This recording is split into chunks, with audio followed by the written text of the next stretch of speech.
Big Data, aprendizagem de máquina, inteligência artificial, algoritmos, informática, teoria da computação, robótica, internet das redes coisas, neurais, segurança cibernética arquitetura de computadores. e muito mais aqui no podcast Ciência da Computação.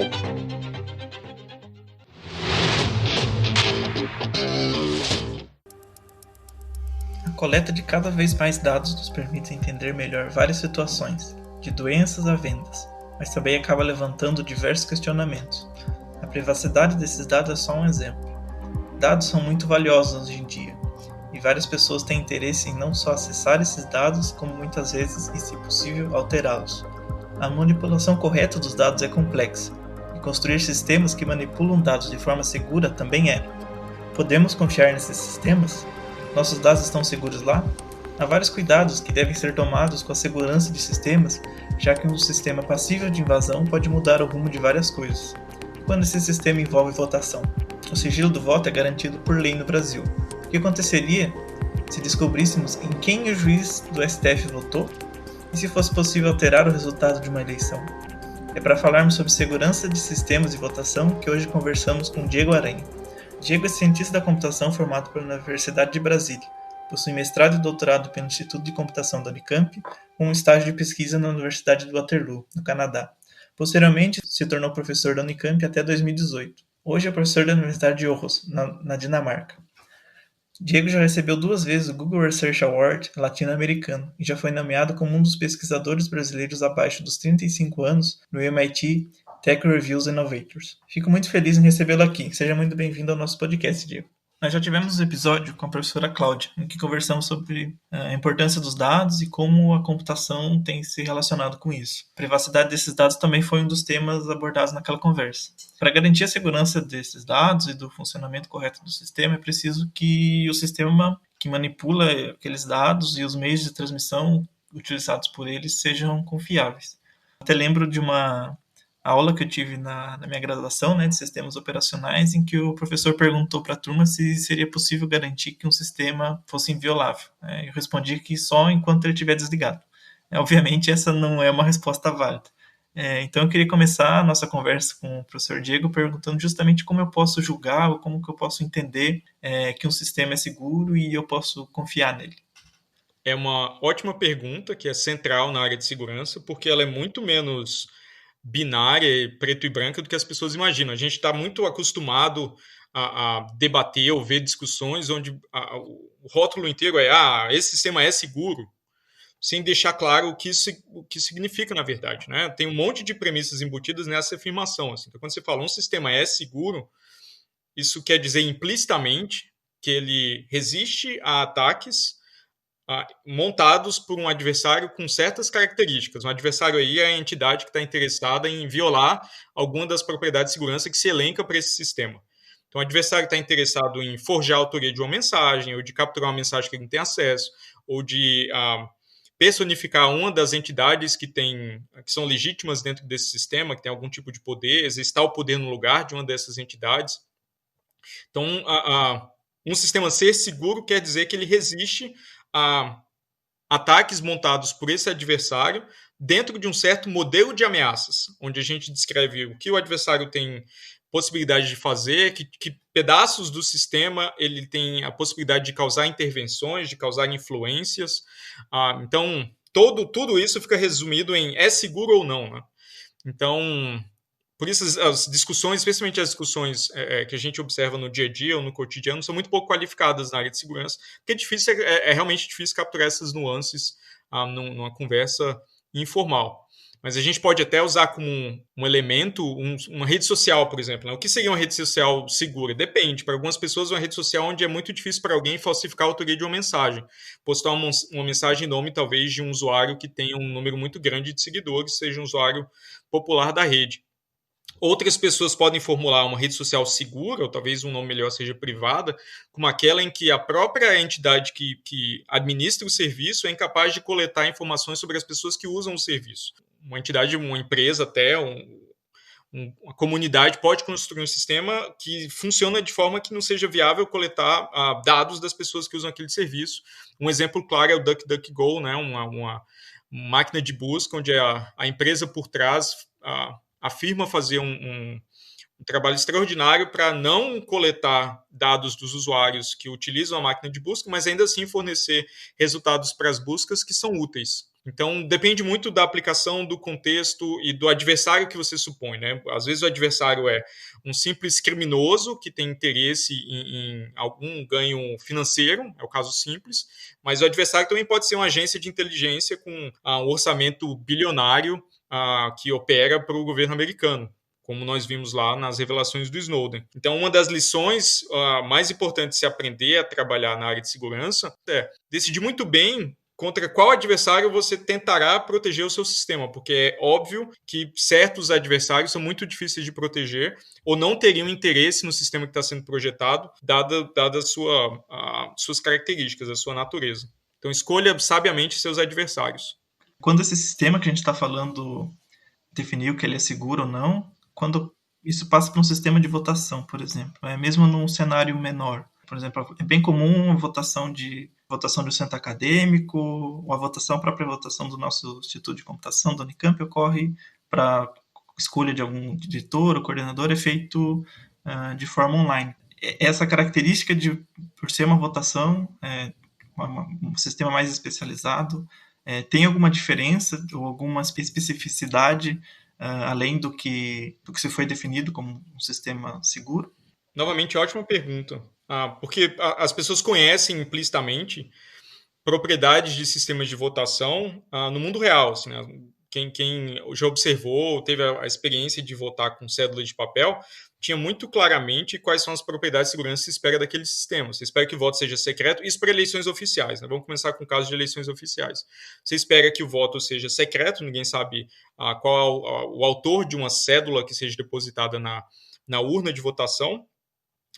Você espera que o resultado seja correto, isso se faz ou fazendo múltiplas contagens das cédulas, ou observando quem está fazendo a contagem, registrando os totais para que eles sejam verificados, ou se houver um pedido de auditoria recontando tudo.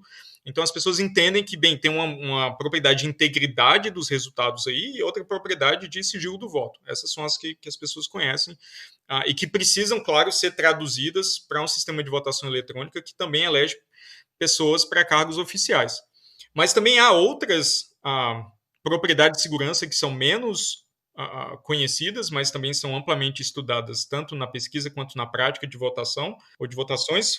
Um exemplo claro, que acho que funciona muito bem no cenário que você descreve, que é o que a gente chama de resistência à coerção. O sistema de votação para eleições oficiais precisa proteger, de alguma forma, os eleitores de sofrer coerção de terceiros. Assim.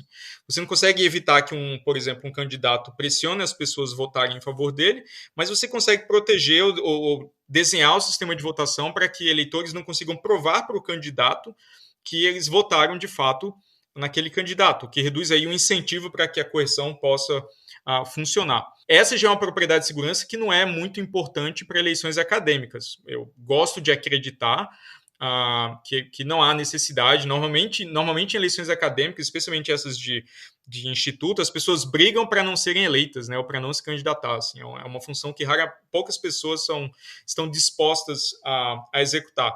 Então, para eleições de pequena escala na universidade ou em uma empresa, pode haver uma incidência de coerção muito menor, o que aí abre a possibilidade de se utilizar sistemas de votação, eletrônico ou não, que não tenham resistência à coerção. Um exemplo muito claro, um voto não secreto, né, onde todo mundo numa sala levanta a mão. Quem vota a favor dessa medida ou dessa pessoa? As pessoas levantam a mão. Está claro ali que quem votou em quem, mas isso não é importante porque não há um incentivo à coerção.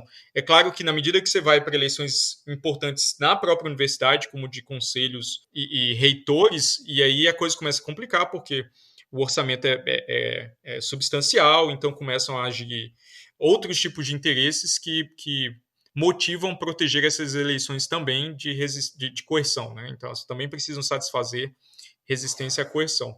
Então, como na pergunta anterior, sistemas de votação distintos precisam oferecer diferentes propriedades de segurança dependendo do contexto do adversário. O adversário pode estar interessado em simplesmente descobrir quem votou em quem, para pressionar os eleitores a votarem em uma certa direção, ou ele pode estar interessado em manipular os resultados da eleição, e pode ter múltiplos objetivos, dependendo do cenário de aplicação. O professor tem uma aplicação de pesquisas em várias áreas, envolvendo segurança e criptografia, mas justamente o tema de hoje é sobre relação sobre como que eu vou tratar a segurança na questão de eleições e sistemas de votação. É uma das pesquisas que o professor mais, digamos assim, ficou mais conhecida para o público geral, foram a partir das vulnerabilidades que o professor encontrou na nossa urna eletrônica. Esse processo foi por uma chamada, né, do TSE para os testes públicos. A primeira participação sua foi em 2012, né, se eu não estiver enganado. Sim. O professor poderia contar um pouco como é esse processo de testes? Quais vulnerabilidades o professor e sua equipe encontraram naquela ocasião? Eu vou tentar dessa vez não reclamar muito das condições de trabalho que o TSE oferece para as pessoas que querem participar desses testes, porque eu faço isso talvez com uma frequência maior do que deveria, e eu acho que isso termina desestimulando as pessoas a participarem. Assim. Então, vou tentar me ater só aos resultados. Isso, eu participei pela primeira vez em 2012, eu era recém-contratado professor na Universidade de Brasília. Depois eu fui observador em 2016, quando eu já era professor na Unicamp, e minha última participação foi em 2017, como professor da Unicamp também.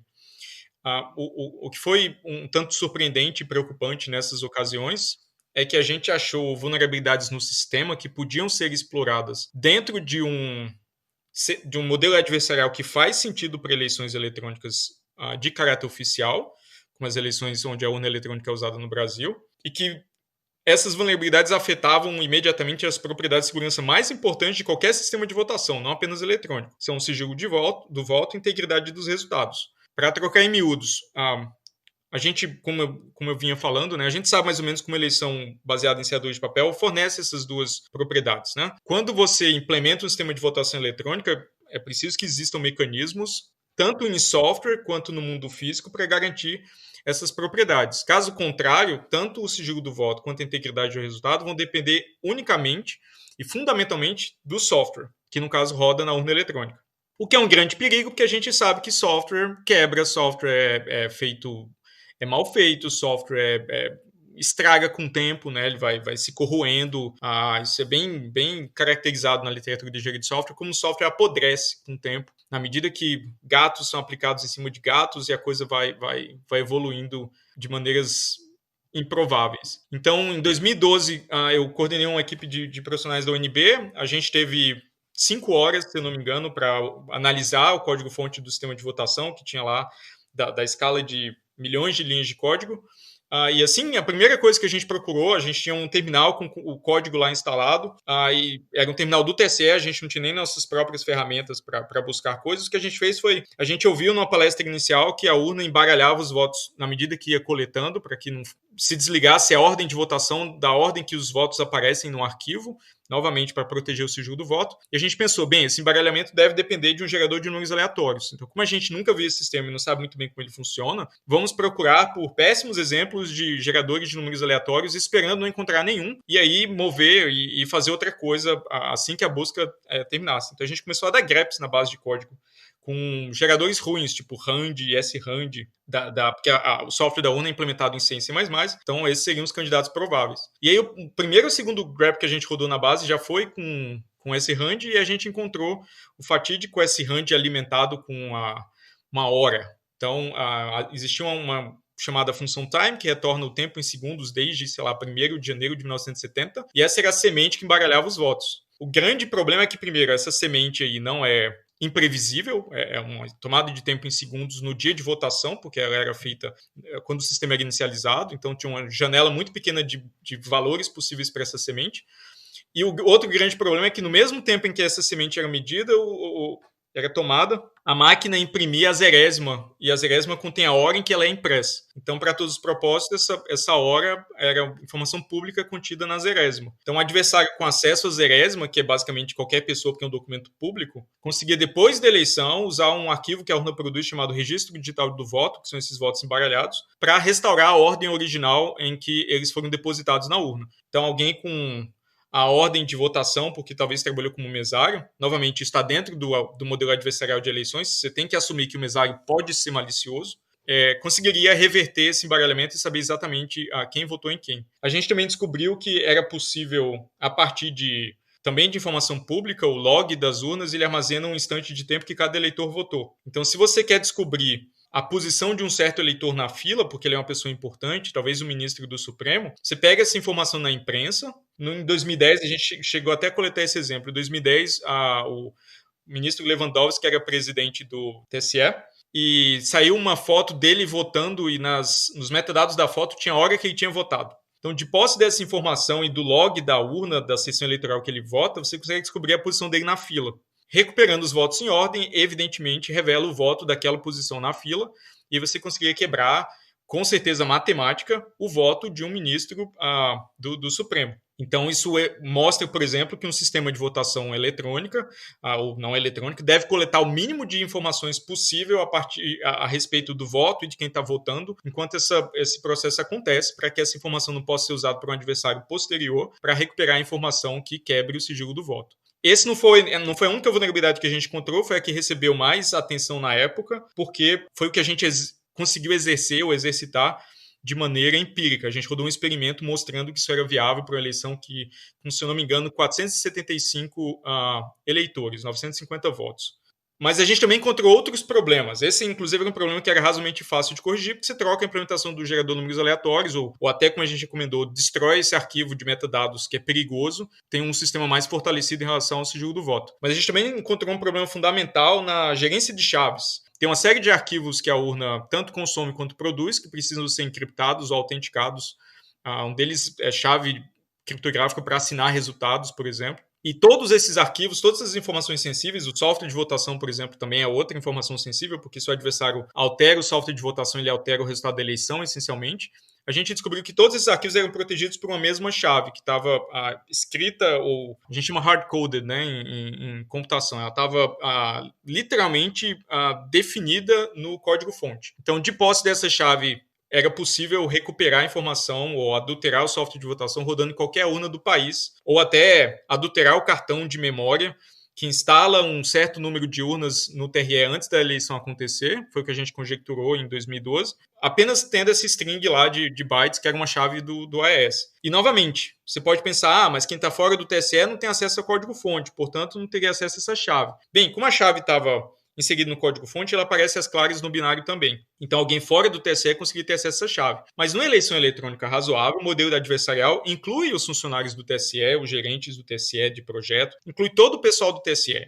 Não se pode conduzir uma eleição confiando-se cegamente em quem produz o sistema de votação. Então, foi um ataque que a gente supôs possível, a gente ofereceu um cenário onde ele seria explorado em 2012. Isso não recebeu muita atenção, na verdade recebeu críticas porque a gente não teve tempo durante os 3 dias de teste de executar esse experimento até a sua completude. E nós ficamos surpresos ao voltar lá em 2017 e ter acesso ao código de novo, ver que essencialmente uma versão muito parecida do ataque ainda funcionava. Ainda existia uma chave criptográfica que estava inserida literalmente no código-fonte, que a gente utilizou nos testes de 2017 para exatamente violar a integridade do software de votação. Então já era um cenário diferente. A gente supunha o adversário ou no TSE ou de maneira mais interessante no TRE, onde ele recebe do TSE o pacote de software que vai ser instalado nas urnas, mas ele consegue recuperar a chave criptográfica desse pacote, como a gente mostrou ser viável, e aí ele procede em decifrar o software de votação que está nesse pacote de software, alterar algumas das suas instruções e cifrar novamente para que quando esse software ou esse flash de carga, né, que é o que contém o software para ser instalado nas urnas, instale 50 urnas. No TSE foi o número que deram para a gente. Em média, cada cartão flash instala 50 urnas. Todas essas 50 urnas que vieram de um único cartão que foi adulterado tivessem software também adulterado. Claro que software adulterado pode fazer um monte de coisa ruim, pode quebrar o sigilo dos eleitores, pode desviar votos entre candidatos. Basta criatividade, um pouco de habilidade e tempo para introduzir e injetar o código que causa o maior estrago possível no cartão de memória. Novamente, dadas as restrições dos testes do TSE, a gente tinha 3, 4 dias só para trabalhar, a gente perdeu mais de um dia só montando o ambiente de trabalho, foi bem infeliz. a gente conseguiu adulterar o software de votação para ele falar para os eleitores votarem no candidato 99, que era uma forma, talvez não muito prática, mas a mais simples que a gente encontrou de mostrar que o software de votação não era mais íntegro, não era mais legítimo. Ele estava claramente fazendo propaganda para um certo candidato, o que eu acho que mesmo que se fosse, por mais que alguém possa dizer, mas isso causaria, não desvia votos entre candidatos, mas causaria enorme estrago se fosse exercitado numa eleição real, mesmo dessa forma, porque obviamente teria um ataque à credibilidade da autoridade eleitoral e seria um enorme escândalo que o sistema de votação foi adulterado para fazer propaganda para um candidato qualquer. A gente, durante os testes, chegou a montar o ataque de adulterar o software para que votos registrados para o candidato A, na verdade, fossem para o candidato B, mas os nossos trabalhos, ou os trabalhos dos testes foram interrompidos às 18 horas, pontualmente, às 18 horas do último dia, quando a gente estava carregando a urna com a última versão do código injetado, que provavelmente ia funcionar, não há nada fundamental que impediria de funcionar. Na medida que o adversário tem acesso para injetar instruções e rodar software que não é mais legítimo e íntegro, sem a máquina interromper a execução e detectar que há um ataque em funcionamento, que era o caso, qualquer coisa, qualquer conjunto de instruções arbitrário pode ser introduzido. Então, é só uma questão de, novamente, ter tempo para depurar aquele conjunto de instruções específico. O ataque completo de desviar votos entre candidatos, a gente não conseguiu terminar a tempo, mas ele logicamente segue da possibilidade de injeção arbitrária de código que foi demonstrada com sucesso pela nossa equipe. Isso em 2017, novamente usando uma vulnerabilidade de projeto arquitetural que tinha sido primeiramente observada em 2012. Então, ela ficou em 5 anos, digamos assim, provavelmente o TSE discutiu a equipe de desenvolvimento discutiu como resolver, mas não encontrou uma solução razoável a tempo em 5 anos. Isso até o professor até chegou a comentar que algumas das vulnerabilidades do ataque de 2012 ainda poderiam ser encontrados na versão de 2017 e que não foram exatamente corrigidos da maneira certa. Essa era até uma pergunta que eu queria fazer, que acho que é o que mais interessa para a população em geral, que é como o TSE recebe esse feedback dos pesquisadores que estão lá fazendo o teste, justamente para eles liberarem esse espaço para as pessoas poderem fazer esses testes. É um ponto a se considerar, um ponto positivo. De certa forma, eles liberam para fazer os testes, mas colocam muitas limitações para fazer isso, que acaba atrapalhando. Acho que não seria exatamente, não dão exatamente a liberdade para fazer os testes como deveriam. Mas assim, a minha pergunta, acho que é o mais interesse da população, é como que eles recebem esse feedback? Uma coisa é eles permitirem que vocês façam essas vulnerabilidades e identifiquem, né, que eles estão lá, e outras acatarem e corrigirem isso de forma correta. Como que o TSE recebe esse feedback? Eu acho que tem uma separação muito clara entre diferentes camadas no tribunal. Então, eu vejo que o pessoal técnico, a equipe de desenvolvimento, as pessoas que de fato escrevem e mantêm o software ao longo do tempo, elas têm uma postura boa e que vem melhorando, assim, de você conseguir se comunicar, de separarem que às vezes o que a imprensa publica a respeito do que você falou não foi não foram as aspas mais acuradas possíveis. Então, de não entender isso como um ataque pessoal, porque se você falar que o software é intrinsecamente inseguro e demonstravelmente inseguro, mesmo sob condições restritas, que foram alegações que eu fiz, eu continuo defendendo essas alegações porque elas são acuradas, de não tomar esse tipo de coisa como pessoal, porque de fato não é. A gente está debatendo e discutindo, e é uma discussão que precisa existir numa amplitude maior, até eu diria, no Brasil, porque se há um sistema de votação sendo utilizado que faz parte da infraestrutura mais crítica, os alicerces da República no país, termina sendo o caso, precisa ser continuamente discutido, debatido e aprimorado. Então, esse debate não deve ser nem restrito, ele deve ser tão amplo quanto for possível. Então, acho que a camada técnica, a gente percebeu uma melhora muito grande na comunicação, no debate de ideias de 2012 para 2017. Depois dos testes de 2017, eu inclusive fui lá, conversei com a equipe técnica, com um subgrupo maior da equipe técnica, não estava todo mundo presente aos testes, então a gente conversou honestamente sobre os problemas, de onde eles vieram, o que era possível fazer para resolvê-los. Foi inclusive uma boa experiência. Eu não posso dizer o mesmo das camadas superiores, as camadas gerenciais, a camada política, digamos assim, do tribunal, os ministros em si, eles não entendem nada de tecnologia, devo dizer assim, eles basicamente se alimentam do que chega até eles via alguma interface entre a equipe técnica e as camadas superiores na hierarquia. E eles meio que se sentem na obrigação de defender o sistema com os argumentos mais ridículos que você pode encontrar, não importa qual é a realidade técnica dos fatos.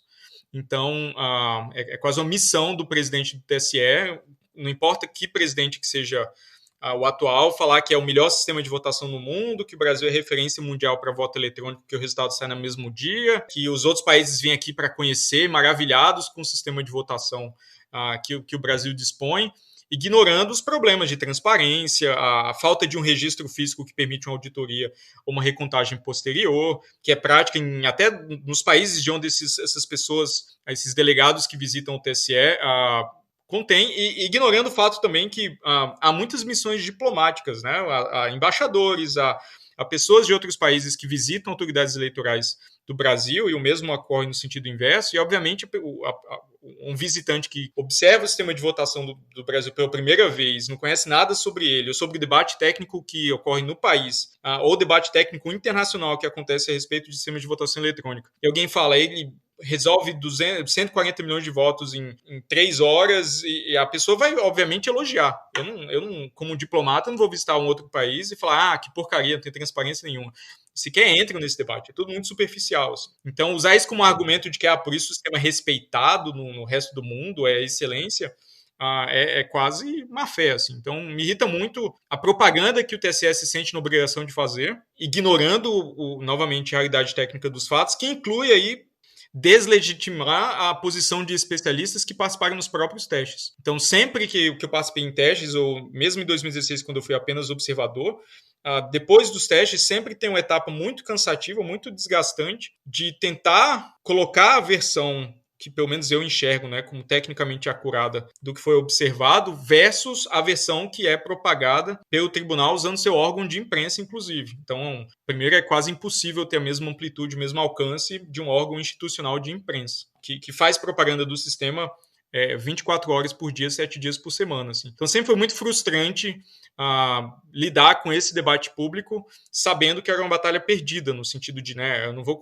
conseguir convencer um número suficiente de pessoas, isso não quer dizer que eu não deveria nem tentar, eu vou tentar e vou repetir o que eu preciso repetir, nem que seja 10 mil vezes, na esperança de que as coisas melhorem, que isso convença pessoas dentro do tribunal a pensar de uma forma diferente, ou que se abram oportunidades para discussão, para um debate mais qualificado, mas isso sempre foi muito frustrante. Ter que ser convidado, por exemplo, no Congresso, eu falei algumas vezes em audiências públicas no Congresso para debater a segurança do sistema, e o TSE sempre enviou pessoas sem um perfil técnico que estavam lá para repetir a mesma história de que o sistema é muito bom, nunca teve fraude, não tem problema nenhum de transparência, está tudo ótimo, não sei que vocês estão preocupados com isso. Com o agravante adicional que o Congresso é hostil também, porque eles têm um interesse, talvez, ou uma parte não trivial do Congresso tem um interesse também em um sistema menos seguro, por motivos óbvios. Assim. Então, eu sempre achei um debate muito difícil. Eu sempre acreditei e me interessei por divulgação científica. Eu, de certa forma, por um bom tempo, entendi que essa era a minha participação no debate público do ponto de vista de divulgação científica, era falar sobre esse tema e tentar esclarecer para as pessoas como é que é a visão, especialmente fora do Brasil, a respeito do que é um sistema transparente e seguro de votação, mas considero que eu falhei miseravelmente porque não estava competindo em recursos com uma instituição que estava muito melhor equipada. Então, isso me trouxe muito desgaste e frustração, devo dizer.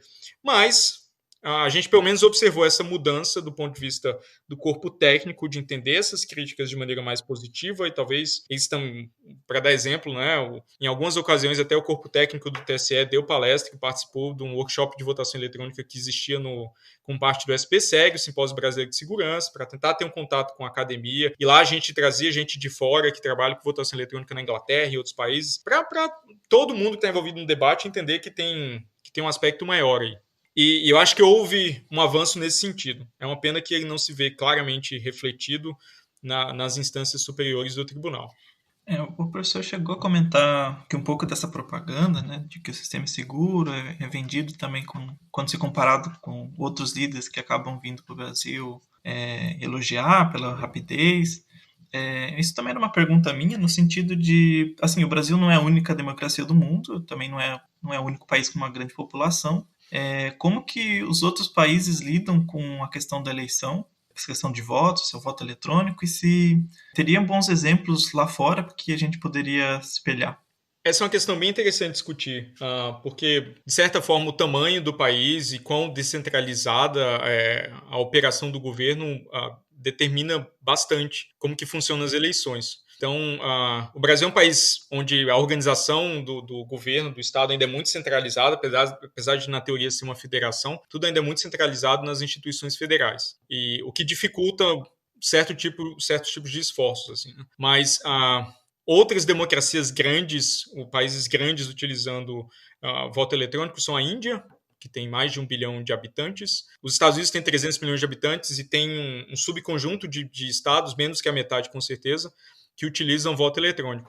O que é um padrão nesses dois países, que muitas vezes entram na discussão, é que ambos utilizam, na imensa maioria dos casos, um registro físico que acompanha o registro eletrônico. Então a Índia recebeu uma análise talvez não muito bem-vinda, mas foi como aconteceu, do seu sistema de votação, do ponto de vista de segurança, isso lá por volta de 2010, e o sistema da Índia é bem interessante porque é projetado para ser barato, porque precisa escalar para o país inteiro e os ataques são diferentes também. Então, por exemplo, no Brasil a gente conhece os ataques, né? Os ataques que eu digo, as tentativas de fraude. Então, você tem mesários votando por eleitores faltosos, que antigamente acontecia com os mesários simplesmente colocando cédulas preenchidas na urna antes da eleição começar. Você tem voto de cabresto, que é um exemplo de coerção, onde você procura encontrar uma forma do eleitor provar como votou num certo candidato, uma fraude indireta. Você também tinha a possibilidade de adulterar cédulas ao caminho das centrais de contagem, de escrutínio, porque elas eram todas contadas num certo lugar, que foi uma coisa que sempre me deixou curioso. Quando o Brasil adotava eleições baseadas em cédulas, as cédulas não eram contadas na sessão eleitoral, no final da votação. Elas primeiro transportadas para um grande galpão, onde ficava todo mundo junto, contando aquele negócio, e aí quem contava aqui via na mesa do lado como que o candidato, que talvez o tenha subornado para dizer a voto, estava saindo. Assim. Então você tinha acesso até a informação parcial para tentar fazer algum tipo de fraude na contagem. Então é um cenário muito particular. Já na Índia, um problema que eles tinham nas eleições baseadas em cédula é que tinham gangues que simplesmente percorriam as sessões eleitorais e destruíam ou roubavam urnas. Assim. Isso parece ter uma incidência não trivial. É outro tipo de fraude, tipo uma negação de serviço. Você vai lá e rouba a urna, então os votos que estavam lá não existem mais. Assim. Acabou. Então, o modelo adversarial é diferente lá. E aí, em 2014, eles decidiram implantar um registro físico do voto, na medida que a pessoa vota na máquina de votar puramente eletrônica, ela imprime um voto em paralelo, a pessoa verifica esse voto para ver se ele reflete as suas escolhas de maneira acurada, se for o caso ele aprova aquele voto, e esse registro, essa trilha em papel fica na sessão eleitoral. No final do dia você abre essa urna paralela com os votos em papel, isso pode ser feito para todas as sessões eleitorais, talvez para uma amostra delas, vai depender novamente, quais são os recursos disponíveis para fazer isso, e você conta talvez uma amostra também desses votos em papel e bate com a contagem eletrônica, até que você se convença de que os dois são compatíveis. Os dois são compatíveis, provavelmente, ou muito provavelmente, não houve fraude no software e não houve fraude na contagem eletrônica dos votos. Né? Então, esse resultado pode ser transmitido e ser totalizado. E pode ser primeiro publicado, depois ser totalizado para as pessoas, inclusive, verificar que o que foi recebido pelo contador centralizado bate com o que foi transmitido das sessões eleitorais descentralizadas. Então, esse é um modelo que foi sugerido para o Brasil, ele chegou a se transformar em projeto de lei, mas isso aí foi contaminado pela política partidária de uma forma terrível e meio que virou no Brasil um debate associado ao certo lado do espectro político, que complicou tudo e eu não vejo muita esperança desse debate ser retomado de maneira qualificada. Nos Estados Unidos é a mesma coisa. Os estados, que adotam voto eletrônico lá, pelo menos até então, fazem sempre com o registro físico do voto. São pouquíssimos os estados que têm sistemas de votação puramente eletrônico, que dependem apenas do software e do hardware para entregar o resultado correto. Que é algo que, novamente, também escapa o debate no Brasil, as pessoas não discutem essas nuances, o que é bem frustrante. E lá chegou a ser, após algumas análises de segurança de sistemas usados em produção, como eles eram fornecidos por empresas terceiras, a Federação Americana é tal que, né, o governo não fabrica máquinas de votar, isso não faz sentido nem na organização do Estado lá. Na verdade, cada condado tem a liberdade de comprar e adquirir seus sistemas de votação como quiser, que podem ser cédulas, podem ser sistemas mecânicos, podem ser baseados em alavanca, tem algumas cidades que ainda usam um sistema antigo assim. Pode ser um sistema eletrônico. Teve um estado onde houve a maluquice de adotar um sistema baseado em blockchain em certo momento. Então, os estados são livres, os condados são livres, os municípios, entendo a tradução, para adotar sistemas distintos.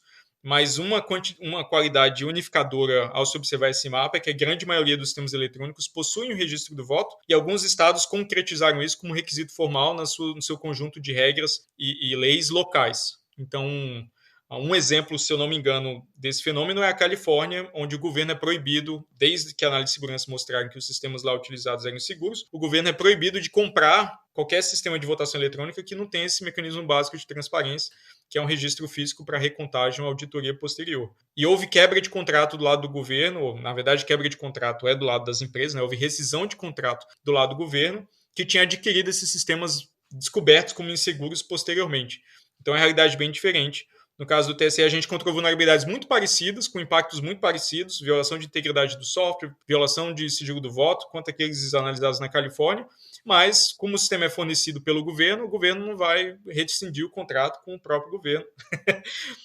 E o que acontece é, você torce, o melhor que você pode fazer, né, é torcer para que a equipe de desenvolvimento do TSE melhore suas práticas do ponto de vista de segurança, e o TSE amplia as possibilidades de participação da sociedade civil para que o sistema seja mais transparente. Tanto publicando o código-fonte, que é algo que o TSE prometeu há alguns anos e ainda não cumpriu. Eu vivo dando uma olhada, né, para ver se saiu alguma coisa, mas continua com uma pendência, não há código-fonte para um cidadão qualquer analisar no sistema brasileiro de votação. Quanto à ampliação de possibilidades de pessoas participarem nos testes de segurança, que não deixa de ser uma possibilidade de conhecer como o sistema funciona e tentar moldar minimamente como ele evolui com o tempo, apesar de todas as restrições, ou até imprimir ou implementar a impressão de um registro para verificação por parte do eleitor do seu voto, que é um mecanismo fundamental de transparência, porque aí o sistema de votação passa a não depender mais da integridade do software, por exemplo, de quão bem implementados são os mecanismos de segurança, para entregar um resultado eleitoral que seja verificável. O professor chegou a comentar, né, durante sua resposta, que o problema de algumas soluções que poderiam estar sendo adotadas na nossa urna acabaram tendo problemas por envolver política, né? Acabou envolvendo interesse de alguns espectros políticos, acabou sendo associado a algumas coisas. Esse é um problema que o Brasil vive para vários assuntos, né? Essa politização de várias coisas. Assuntos como ciência, meio ambiente, direitos humanos acabam ganhando inclinações, né, ou bandeiras políticas, né, temas que, pelo menos é uma coisa que eu não consigo entender, que temas que deveriam ser de interesse de todo mundo acaba ganhando rótulos, né, ou bandeiras de lados políticos, né.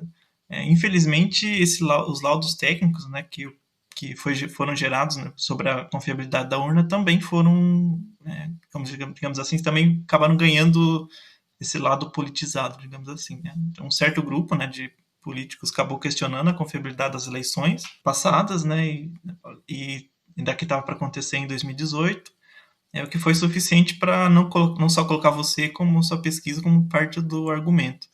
O fato de existirem vulnerabilidades na urna não significa que de fato teria que ser invalidadas as eleições, alguma coisa do tipo. Eles estavam lá, mas as vulnerabilidades estavam lá, ponto, tecnicamente estavam lá, mas é difícil separar o que é má intenção do que é só incompetência. Sim.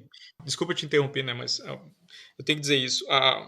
Vulnerabilidades afetam todos os candidatos de certa forma igualmente, né?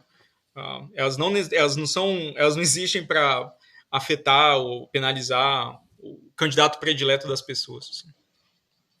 A minha pergunta é justamente porque isso até o professor falou que não só contra as posições, né, do TSE, mas também toda essa briga política que acabou envolvendo a sua pesquisa. A minha pergunta é quanto que essa politização desse estudo que você fez sobre a vulnerabilidade acabou atrapalhando o seu trabalho e como que você viu todo esse cenário? Me trouxe muito desgaste pessoal, obviamente, porque você se vê envolvido numa narrativa, essa palavra está popular no Brasil, né, a tal da narrativa, E seus resultados sendo interpretados para, novamente, uma narrativa que não é o ponto que você quer chegar. Assim. A gente nunca trabalhou com sistema de votação na esperança ou com o objetivo de dar munição para algum candidato, obviamente, atacar as instituições democráticas, até porque eu comecei a trabalhar com isso muito antes desses mesmos candidatos despontarem no cenário político como uma alternativa que as pessoas consideravam viável. E aí fica complicado que você vê o discurso técnico, cuidadoso, que você sempre tentou fazer, sendo capturado para outros fins. Assim, né? Isso me trouxe muito desgaste pessoal. E eu devo dizer que foi um dos fatores que, de certa forma, fortemente me influenciaram a decidir deixar o país. Porque eu entendi que, como pesquisador, eu tinha chance, como pesquisador treinado num país com impostos, verba pública, eu tinha o dever, não só a oportunidade, mas o dever de devolver isso para a sociedade de alguma forma. E a forma que eu encontrei que me parecia compatível com as minhas capacidades e com as minhas competências foi me envolvendo no debate público do sistema de votação e torná-lo mais seguro e esclarecendo sobre o que acontece com a experiência internacional, com a experiência do ponto de vista de pesquisa nessa área e por aí vai. Quando você se vê aquele trabalho sendo inviável, impossível de ser realizado sem ser distorcido por outros, e aí você começa a receber um monte de ataque pessoal, e você vê, sei lá, grandes jornais falando que a tese conspiratória do candidato tal é compatível com o que esse professor aqui falou, te usando realmente para uma narrativa antidemocrática, isso me trouxe muita tristeza e eu concluí que eu não tinha muito papel, eu não conseguiria viver no Brasil e ignorar completamente essa questão, porque ela era muito presente no meu trabalho, não necessariamente no meu trabalho de pesquisa. A gente publicou vários relatórios e artigos relacionados aos resultados dos testes no sistema de votação. Eu participei de eventos, conferências apresentando esses resultados, mas eles nunca foram a minha pesquisa central, mas sempre foram a parte da minha pesquisa que tinha um impacto direto, eu assim entendo, na sociedade. Então, a minha forma como pesquisador de contribuir com a sociedade brasileira. Assim como eu imagino agora, né, em meio à pandemia, tem uma tonelada de outros pesquisadores procurando formas de contribuir com as suas competências, com as suas especialidades, em mitigar, diminuir os efeitos da pandemia no país, seja do ponto de vista econômico, seja do ponto de vista de políticas de saúde pública, seja na linha de frente mesmo, lá sequenciando vírus e mapeando o trajeto e vendo como responder, ou estimando, sei lá, quanto da população precisa ser atingida até se atingir algum tipo de equilíbrio meio hediondo aí do vírus parar de se multiplicar. Todos os pesquisadores estão tentando encontrar uma forma de contribuir, em escala global, diria até, a combater a pandemia. Então, me via com essa minha forma de contribuir com a sociedade. Então, quando ficou evidente que isso não seria mais possível, porque eu persisti, morando no Brasil, eu não consegui ignorar a questão completamente. E trabalhando no Brasil, eu não conseguia mais participar de maneira minimamente razoável do debate, isso me trouxe muita tristeza. E aí foi um dos motivos que me influenciaram, infelizmente, a deixar o país. Mas eu também tenho minha consciência tranquila que a gente fez o que foi possível e o que foi viável com os recursos que tínhamos. Para leitores interessados, eu acho que a gente pode apontar. A gente montou um site que coleta os resultados de pesquisa desses mais de 5 anos de trabalho no tema. É o www.urnaeletronica.info, que eu sempre acho muito curioso, novamente, como o debate é raso.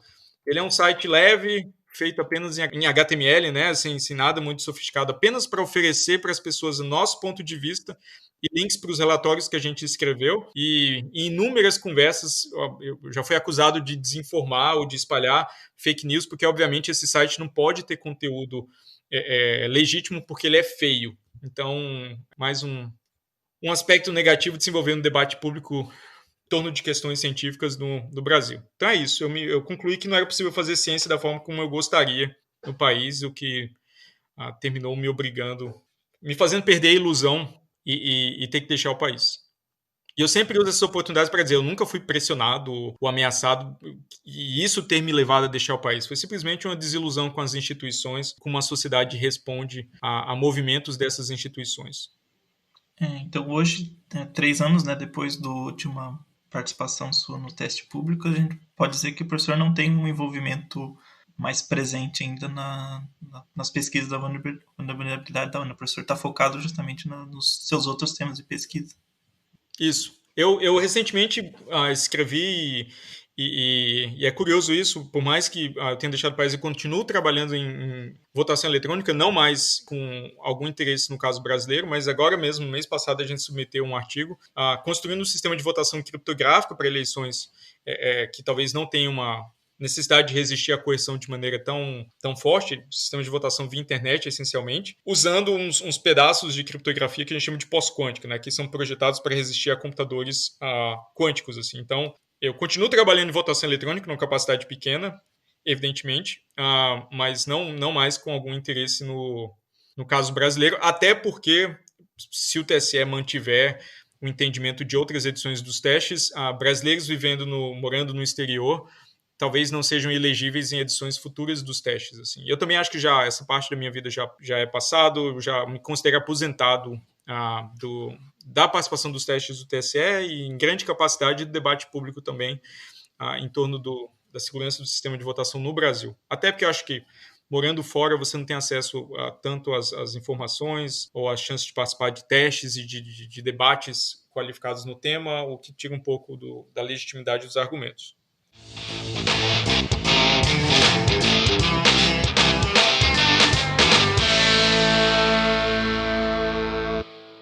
Tirar um pouco o peso dessa conversa de votação e desse estresse todo, conversar um pouco agora sobre um pouco mais a sua carreira, né? Eu queria começar perguntando como que começou esse interesse pela computação e se foi uma escolha meio óbvia começar a fazer essa graduação nessa área. Não sei dizer se foi uma escolha... Em retrospecto, foi uma escolha óbvia, porque eu tenho 2 irmãos e nós 3 nos formamos em ciência da computação. Então, acho que agora foi. Mas na época era a profissão do futuro, né? Então, quando eu estava fazendo vestibular, computação era a profissão do futuro, é o que você precisa fazer para fazer diferença no mundo lá na frente, é o cenário para onde vamos chegar. Eu nasci em Campina Grande, morei boa parte da minha vida em João Pessoa, na Paraíba. Fiz vestibular lá, inclusive para computação e para Brasília, onde meu pai morava.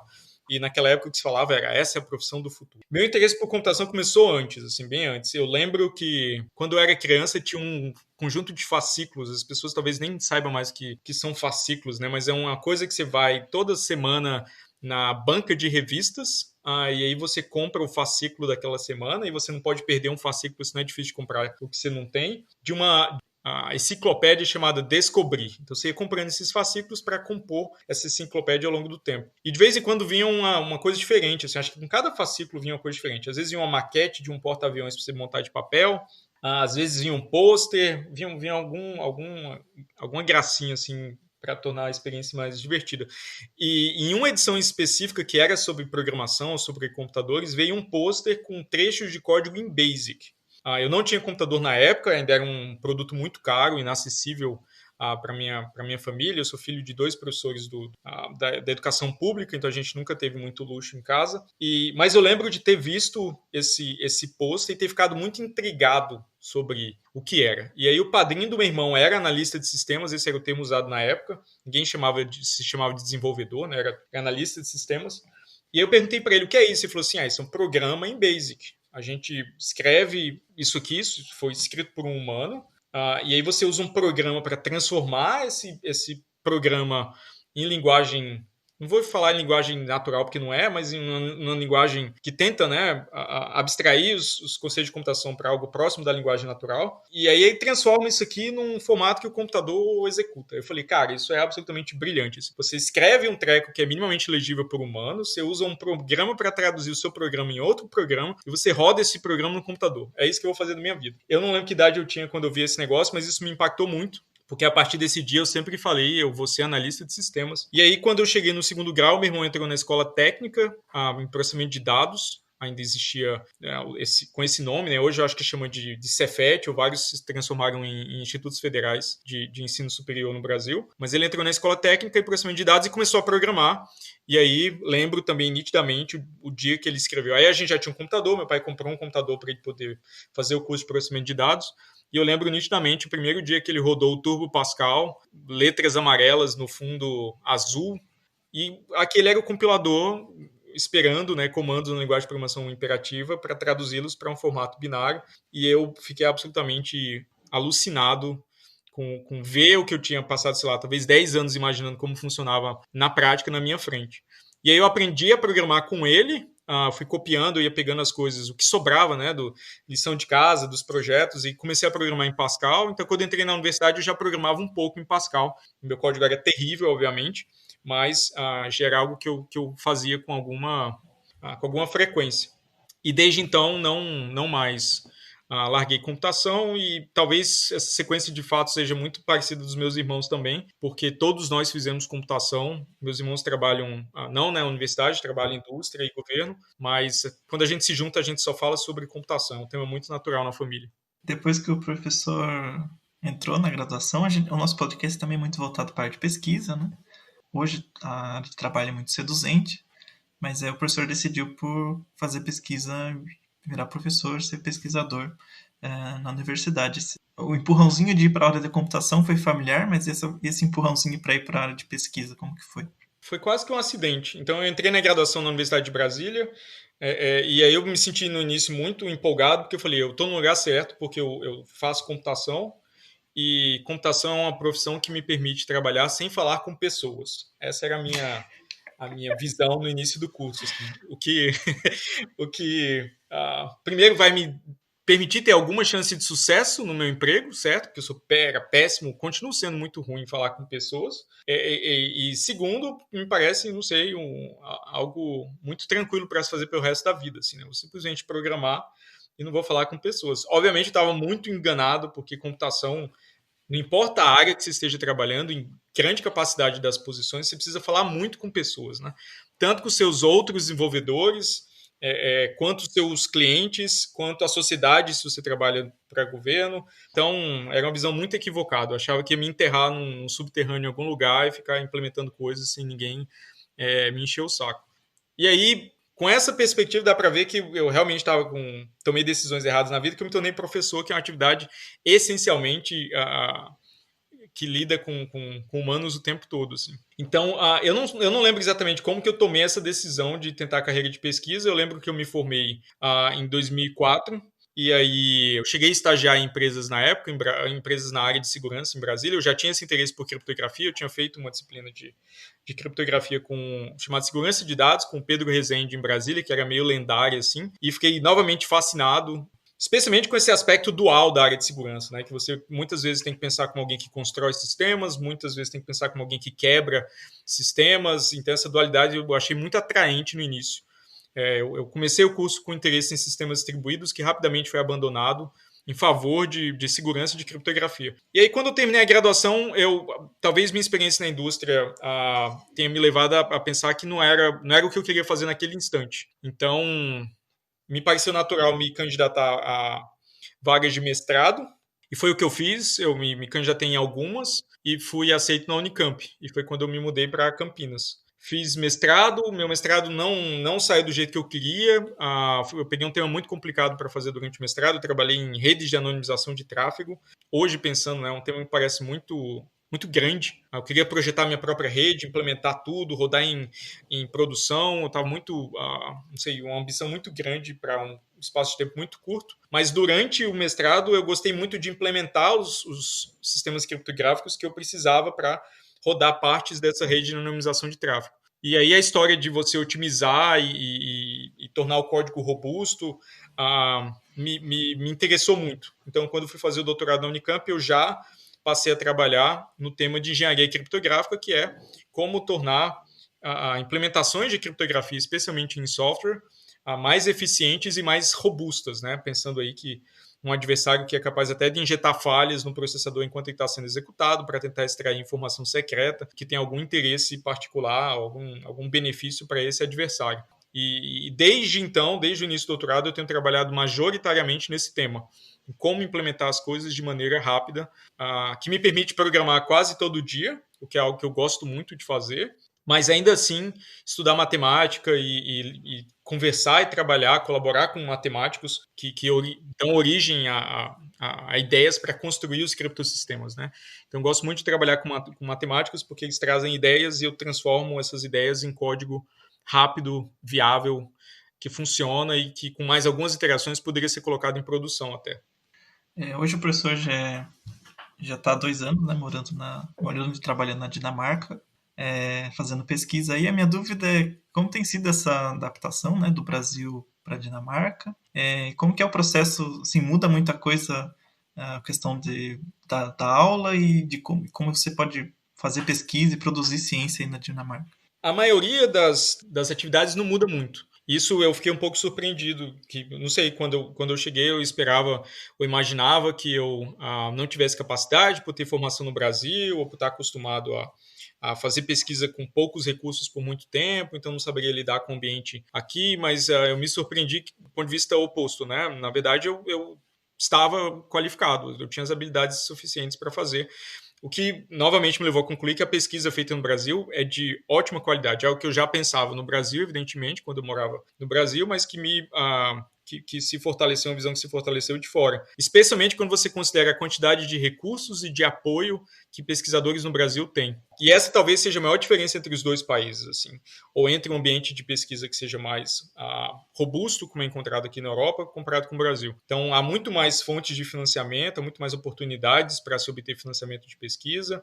Os centros de pesquisa são muito mais internacionalizados, então há uma mobilidade muito grande, as pessoas viajam, passam tempo aqui, passam tempo acolá, que obviamente é facilitado pelo encurtamento das distâncias, porque tem um monte de países aqui em volta com especialistas em diferentes temas que você pode sempre visitar para trabalhar junto, mas que também pudesse ser exercido no Brasil. O Brasil também é um país, obviamente, de dimensões continentais, o clichê, né? Mas que tem gente boa trabalhando em vários temas no país inteiro e poderia haver uma mobilidade muito maior, creio. Então, acho que essas condições de trabalho, onde o apoio que você recebe da universidade, o número de técnicos administrativos que a universidade tem para você não precisar fazer tarefas como contabilidade, gerência de orçamento, todas essas coisas aqui são feitas por pessoas que foram treinadas para fazer isso, que trabalham para a universidade. A gente, obviamente, decide como vai gastar o dinheiro, escreve os projetos que vão arrecadar esse dinheiro para financiar a pesquisa dos alunos, mas esse ferramental tediante de mastigar números e fazer o orçamento durar e tal, isso, em boa capacidade, é feito por outros setores da universidade. Então, isso muda muito. E como a sociedade vê a universidade, eu acho que tem uma diferença muito grande também. Então, especialmente no passado recente do Brasil, ou talvez isso sempre tenha sido assim e agora só tornou-se mais evidente, ainda há uma concepção muito equivocada sobre o que é a universidade, qual é o papel da universidade na sociedade. Assim. As pessoas não entendem que ciência não é, ou não deveria ser, torre de marfim com pessoas trabalhando em temas que não importam. Assim. As pessoas estão trabalhando em temas que elas são apaixonadas, que por mais que talvez não tenham aplicação prática agora, elas certamente terão no futuro, e tem muita gente trabalhando em temas que têm aplicação prática agora. E isso é ponto muito pacífico aqui. Você não vê pessoas defendendo a redução do orçamento das universidades, porque sabem que isso é uma diferença estratégica que é fundamental, especialmente na economia da informação atual. Assim, reter recursos humanos altamente qualificados e permitir a esses recursos humanos fazerem pesquisa que dão origem a novos produtos, novas técnicas, novas indústrias até, aqui é visto como estratégico, não como um fardo que a sociedade precisa carregar, porque tem um monte de gente que só gosta de estudar e não gosta de trabalhar, né? Que essa é a visão que ainda, infelizmente, circula em certa capacidade no Brasil. Então, você não vê cortes, você não vê essa luta diária de manter os orçamentos baixos como estão, mas tentar impedi-los que eles reduzam ainda mais nas agências de fomento, no CNPq, na CAPES, que você observa o tempo todo no Brasil. Aqui, se tem pandemia, o ponto de vista das autoridades governamentais precisamos investir em pesquisa nessa área para evitar que esse cenário se repita no futuro. É assim que se pensa. Não no desmonte ou tem que tirar dinheiro da pesquisa porque precisa, sei lá, investir em outro lugar porque a economia está quebrada. Aqui a ciência gera economia. A ciência expande, torna a economia mais ágil e móvel, com um mundo em transformação. Ela não é um fardo que o Estado carrega, porque algumas pessoas têm preguiça para trabalhar. Para citar alguns exemplos infelizes, né, que a gente termina lendo no pior esgoto das redes sociais que dá para encontrar. Infelizmente, essa é uma realidade que a gente tem aqui, mas é papel nosso também conscientizar a população de que tem ciência de qualidade sendo feita na Universidade Brasileira. Bom, terminando aqui a nossa conversa, professor, eu queria deixar um espaço para você recomendar, né, algum material que você tem interesse de divulgar, Pode ser um livro técnico para quem queira se aprofundar um assunto, algum artigo, algum projeto, ou mesmo uma série que o professor que não tenha nada a ver com computação, mas o professor tenha vontade de recomendar. Bem, para os interessados em criptografia, acho que qualquer pessoa que esteja assistindo, sinta-se livre para me escrever, se for o caso. Eu coleto algumas informações úteis no meu site, então tem alguns vídeos e todos os meus artigos estão lá também, mas para alguém que esteja interessado em votação eletrônica ou nas minhas áreas de pesquisa, tem muito material lá de consumível por iniciantes, assim, né? Então tem alguns vídeos sobre votação eletrônica, tem outros sobre introdução à criptografia, então sintam-se livres também para me escrever. Um recurso que eu sempre recomendo para iniciantes é os cursos do Coursera. Tem um curso de criptografia muito bom, administrado pelo Dan Bonner, então é recomendadíssimo. Espera-se uma versão 2 há alguns anos, mas o Cryptography 1 que está disponível lá é de altíssima qualidade, é um bom e é cheio de exercícios práticos onde você tem que implementar coisas, implementar cifras de bloco e algoritmos criptográficos variados, então não é um negócio estritamente esotérico que você vai ficar fazendo matemática o tempo todo. Então é uma recomendação fácil, assim. E também tem outros livros que são mais direcionados a iniciantes, inclusive sem, às vezes, uma formação matemática madura. Então eu recomendo muito para iniciantes o livro dos códigos, o Codebook, do Simon Sin, que ele conta a história de criptografia desde a antiguidade, de certa forma, até passando pela Idade Média, até o papel da criptografia hoje como proteção de direitos humanos, como ferramenta para se exercer liberdades civis, sua identidade individual, inclusive. Qual o papel estratégico da criptografia? Hoje a gente utiliza o WhatsApp para se comunicar, utiliza sistemas como o Tor para se proteger de vigilância governamental de outros países. Então, como que chegamos até aqui, né? Então, um livro muito bom para ampliar os horizontes nessa direção, que eu recomendo muito. Como livro não técnico, tem pouquíssimo de matemática, mais um livro sobre história, e a história das pessoas por trás de grandes avanços na área, que é uma especialidade desse autor em particular, que sempre torna os livros que ele escreve interessantes de serem consumidos. E outro livro que eu sempre recomendo, porque eu li faz muito tempo, mas foi um livro que sempre me deixou marcado, assim, que é 1984, do George Orwell, que eu acho que é o manual da sociedade moderna. Apesar de ser uma distopia fictícia, eu acho que tanta coisa se aplica quase que imediatamente ao mundo que vivemos hoje, que ele se torna leitura obrigatória, deveria se tornar leitura obrigatória no segundo grau, sei lá, porque Orwell foi muito perspicaz em observar como figuras de autoridade podem manipular o debate público, como que criar distrações nos mantém ocupados com o que não importa. Tudo isso é muito presente no livro, e como o domínio sobre a língua domina também as ideias que as pessoas podem ter. Então, acho que tudo isso é muito atual e é leitura recomendada, assim. Eu não sou muito de assistir séries, eu assisti Dark recentemente, eu achei interessante, apesar de não dar para chamar de ficção científica, mas foi uma série interessante. Mas eu não sou a pessoa das séries que tem uma lista enorme de séries, assim. E, sei lá, videogame, eu posso recomendar videogame. Eu tô jogando Paper Mario com a minha esposa e é bem legal no Nintendo Switch. Então, acho que eu recomendo o Paper Mario. É diferente dos outros Paper Mario que a gente já tinha jogado, porque ele não é um RPG tradicional, é uma mistura de um monte de coisas. E o jogo é muito engraçado, a gente vive gargalhando, porque ele é muito besta, assim, muita piada besta, mas que descontrai, e eu acho que descontração é importante nesse momento. Então, muito obrigado, professor, por essa entrevista. Foi uma conversa muito produtiva, foi um prazer o senhor ter reservado um tempinho para conversar com a gente. E eu agradeço. Acho muito interessante essa iniciativa que vocês fazem, porque ela leva a computação para as pessoas, talvez numa visão menos estereotipada do que a gente costuma observar em cultura popular.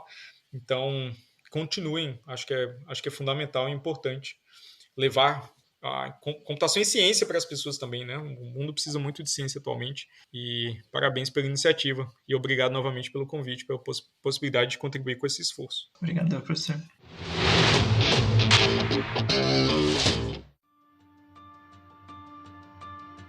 Não se esqueça de nos seguir nas redes sociais, Facebook, Instagram e Twitter, @ComputaçãoCast. Nos vemos no próximo episódio.